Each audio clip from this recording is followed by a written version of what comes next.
दोस्तों, क्या आप जानते हैं साल का एक ऐसा महीना आता है जब सिर्फ एक लोटा जल दान करने से पितरों की कृपा, भगवान की कृपा और भाग्य द्वार का एक साथ खुल जाते हैं। जी हाँ, हम बात कर रहे हैं ज्येष्ठ मास की।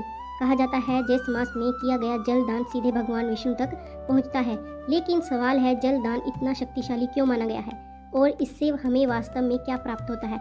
आज की यह कथा, यह वीडियो आपके जीवन की सोच बदल देगी। ज्येष्ठ मास वर्ष का सबसे गर्म समय होता है। सूर्यदेव अपने तेज चरम पर होते हैं, धरती तपती है, पशु पक्षी प्यासे रहते हैं, मनुष्य भी जल के लिए व्याकुल रहता है।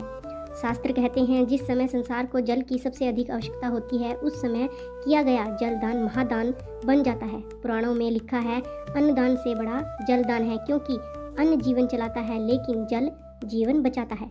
चलिए एक पौराणिक कथा के माध्यम से आपको जलदान का महत्व बताते हैं। प्राचीन समय में एक नगर में धर्मदास नाम का एक व्यापारी रहता था। वह बहुत धनवान था, परंतु अत्यंत कंजूस, ना दान करता ना सेवा करता। एक वर्ष भयंकर गर्मी पड़ी। नगर में लोग प्यास से परेशान थे।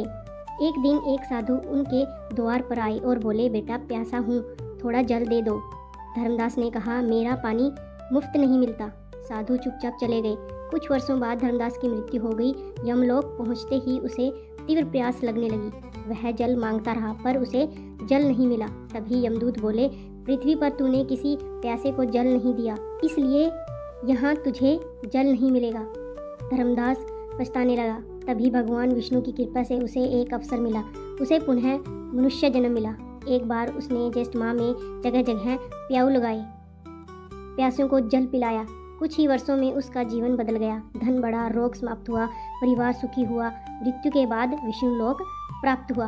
ये अब आपको बताते हैं कि ज्येष्ठ मास में जल दान करने से क्या मिलता है।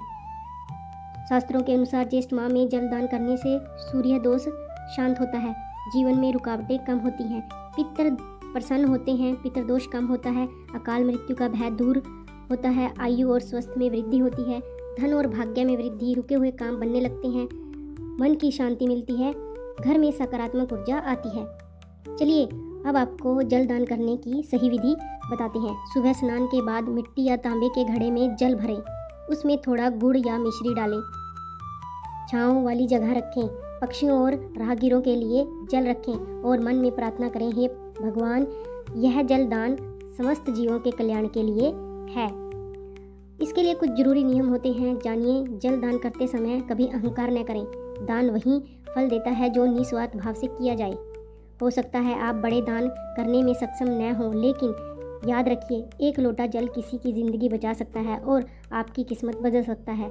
इस ज्येष्ठ माह में कम से कम एक प्यासे को जल अवश्य पिलाएं। हो सकता है वह इंसान नहीं, स्वयं भगवान आपकी परीक्षा ले रहे हों। अगर आप भी ज्येष्ठ मास में जल दान करोगे तो कमेंट में लिखें जय विष्णु हरि।